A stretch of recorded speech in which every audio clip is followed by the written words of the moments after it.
लोग अब वो 90 की दशक को भूल चुके थे। एक नई ज़िंदगी आ चुकी थी, एक नई जान आ चुकी थी। जिस तरह वो बाहर में आता है, मार्च आता है तो पौधों में एक जान आती है, उसी तरह एक अब नई जान आ चुकी थी। ये मेरे पीछे जो आप नदी देख रहे हैं, ये लिदर नदी कहलाती है। आप जब पहलगाम आएंगे तो सड़क के किनारे किनारे ये नदी आपको सीधा पहलगाम पहुंचाएगी। ये नदी आपका साथ देगी। लेकिन पहलगाम में जो कुछ हुआ वो आप तक पहुंच ही चुका है, और उससे इस वक्त पूरा कश्मीर का माहौल सोगवार है। 22 के बाद कश्मीर में क्या बदला है और 22 से पहले कश्मीर कैसा था, यही जानने की कोशिश करेंगे। दो हमारे दोस्त हमारे साथ हैं। एक का ताल्लुक़ अदालत से है, ये वकील हैं। एक का ताल्लुक़ सियासत से है। अदालत से शुरू करते हैं जी। पहले आप अपना नाम बताएं। एडवोकेट शाह मुर्तज़ा। ये एडवोकेट शाह मुर्तज़ा साहब हैं। मुर्तज़ा साहब, ये बताएं, मुख्तसरन बताएं, दो हिस्सों में तकसीम करते हैं, 22 से पहले का कश्मीर और 22 के बाद का कश्मीर।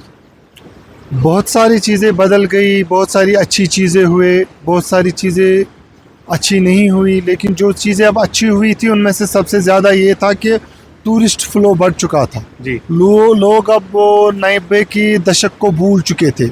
एक नई ज़िंदगी आ चुकी थी, एक नई जान आ चुकी थी। जिस तरह वो बाहर में आता है, मार्च आता है तो पौधों में एक जान आती है, उसी तरह एक अब नई जान आ चुकी थी। एक माहौल सारा चेंज हो चुका था। अब वो माहौल नहीं था। लेकिन पता नहीं, फिर से अब एक वही हम पहुंच गए जहां से हम खड़े हो गए थे। एक ऐसा इंसिडेंट हुआ जिसने पूरा सारा माहौल तब्दील कर दिया। आप जैसे खुद भी रिपोर्टिंग करते आए, आज सुबह से आपने दिन भर देखा होगा कि एक अजीम वैली, जिसको हम कहते थे कि जन्नत का रास्ता यहाँ से गुज़र जाता है, जन्नत का अगर सही नज़ारा करना हो तो पहलगाम ज़रूर आइएगा। यहाँ पर अब यही 2-3 महीने थे जिनमें काफ़ी ज़्यादा लोग जोश तो इवन आपको मैं बता दूँ, विंटर्स में यहाँ पे जगह नहीं थी। विंटर्स में बर्फ़ इतनी, बर्फ़बारी इतनी, टूरिस्ट होटलों में फंसे हुए थे। तब भी जब कुछ नहीं मिल रहा था, तब भी कश्मीर के लोग ही थे जिन्होंने अपने घरों में बोतलें निकाल के, कांगड़ियाँ निकाल के, कमले निकाल के टूरिस्ट को दिया, ताकि उनको एक ऐसा माहौल दिया कि उनको कभी लगा ही नहीं कि हम घर से बाहर, उनको लगा कि हम अपने हिंदुस्तान में, अपने घर में हैं, और अपने घर जैसा माहौल दिया। लेकिन अब बिल्कुल सिनेरियो, एक इंसिडेंट से सब कुछ बदल गया। इतना किराए पे पानी फेर गया। ऐसी नेगेटिव पब्लिसिटी हो रही है जिसका मान लिए खामियाजा लगता है सदियों तक। वो कहते हैं ना कि लम्हों ने खता की, सदियां आप सज़ा पाई। और ये सज़ा वो है जो आपने नहीं की है, किसी और के जुर्म की सज़ा आपको मिल रही है। और ये सब कुछ एक मिस्ट्री बन चुका है। लेकिन यही मैं फिर से दोहराना चाहता हूँ कि लम्हों ने खता की और सदियाँ अब सज़ा पाएगी। अब पता नहीं कि है, लेकिन अब हमें सोचना चाहिए, खुसूसन जो हमारे हिंदुस्तान के ज़ी-इज़्ज़त शहरी है, आवाम वो समझ सकते हैं जो ये शर पसंद अनासिर थे उनका मकसद क्या था। मैं सबसे यही गुजारिश करूंगा कि हमें उस मकसद को ख़त्म करना है। ये मकसद यही था कि ये टूरिस्ट इंडस्ट्री तबाह हो, हम तबाह हो, हमारे हिंदुस्तान का जो ताज है उस पर एक धब्बा लगे, ग्रहण लगे पूरी दुनिया में। लेकिन हम इस धब्बे को नहीं लगने देंगे। हमने अगर अपना खून दिया है तो अपने खून से इस धब्बे को साफ करके लाल, वो जिस तरह सिंदूर होता है लाल, उससे इसको चमकाएंगे और इस ताज को बरकरार रखेंगे और कोशिश करेंगे कि जो ये कोशिश हुई थी उसको हम नाकाम करें। आप इस तरफ आ जाएंगे थोड़ा, आप इधर आ जाएं। पहले आप अपना नाम बताएं। मेरा नाम उमर फयाज़ है। ये उमर फयाज़ हैं।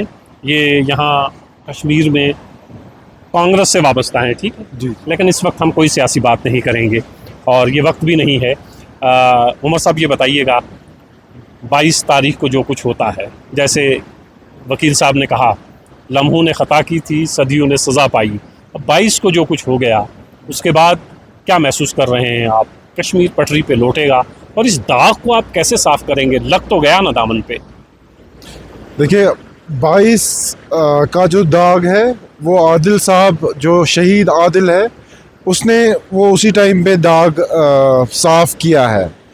हमारे जो हमसाया मुल्क भी है, वहाँ पे भी ऐसे अनासिर है, ऐसे लोग हैं जो हमारी खुशी, कश्मीर की खुशी, कश्मीरियत जो है उसको बदनाम करना चाहते हैं। कश्मीरियों ने आज तक एग्ज़ाम्स देते आए हैं कश्मीरी लोग, और ये जो 22 तारीख का था, ये भी हमारा एक एग्ज़ाम था। یہ کشمیریت پہ ایک ایگزام تھا، جو کشمیر کی جو مہمان نوازی تھی یہ اس پہ ایک ایگزام تھا.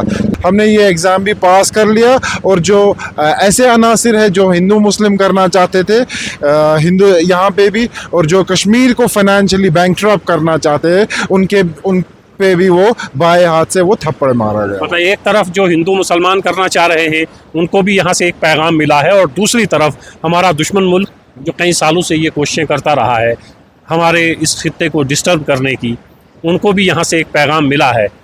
جی ایسا ہی ہے. ان کو بھی میسج ملی ہے، اور کچھ جو ہمارے ہندوستان میں بھی کچھ ایسے اینٹی سیکولر لوگ ہیں ان کو بھی میسج ملی ہے، اور کشمیریوں نے آج جو سڑکوں پہ نکلے ہیں اور کھل کے نعرے بازی کی ہے، پاکستان کے خلاف بھی نعرے بازی کی ہے، اور ایسے عناصروں کے خلاف جو جیسے گوڈی میڈیا ہے آج کل کے، ان کے خلاف بھی نعرے بازی کی ہے. اس سے یہ پروف ہو گیا کہ کشمیریوں نے ان پہ تھپڑ مار کے پروو کر لیا.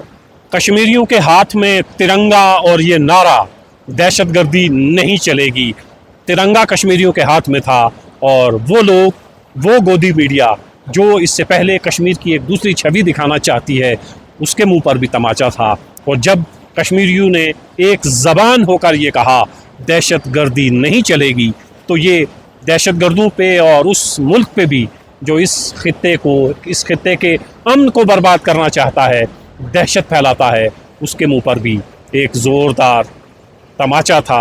امید ہے کشمیر ماضی میں بھی کئی مشکلات میں دوچار ہوا، گرا، پھر اس سے باہر نکلا. امید ہے اس مشکل دور سے بھی کشمیر باہر نکلے گا اور پھر یہاں کی رونقیں بحال ہوں گی. بہت شکریہ آپ کا. کشمیر